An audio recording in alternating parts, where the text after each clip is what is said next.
తెలంగాణ ముద్దుబిడ్డ పివి నరసింహారావుకి కేంద్ర ప్రభుత్వం భారతరత్న అవార్డును ప్రకటించడం ఎంతో గర్వించదగ్గ విషయమని మాజీ ఎమ్మెల్యే సుదర్శన్ రెడ్డి అన్నారు. పీవీకి భారతరత్న ఇవ్వాలని అసెంబ్లీలో తొలిసారి గలమెత్తింది బీఆర్ఎస్ పార్టీనని ఆయన తెలిపారు. అయితే నర్సంపేటకు చెందిన పీవీకి భారతరత్న ఇవ్వడం వరంగల్ జిల్లా తెలంగాణ రాష్ట్ర ప్రజలకు ఎంతో హర్షించదగ్గ విషయమని పేర్కొన్నారు. మాజీ ప్రధానమంత్రి గారికి ఈరోజు కేంద్ర ప్రభుత్వం అత్యున్నతమైనటువంటి భారతరత్న అవార్డును ప్రకటించడం, పివి నరసింహారావు గారు స్వయంగా తెలంగాణ రాష్ట్రంలో నర్సంపేట నియోజకవర్గం మా నియోజకవర్గానికి సంబంధించి నర్సంపేట రూరల్ మండలం లక్నపల్లి గ్రామంలో పుట్టినటువంటి అపర మేధావి.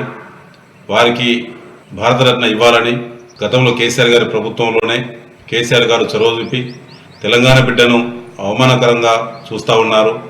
దేశం గుర్తిస్తలేదు. తెలంగాణ బిడ్డ కాబట్టే వారి యొక్క చివరి యాత్ర కూడా చాలా అవమానకరంగా జరిగింది.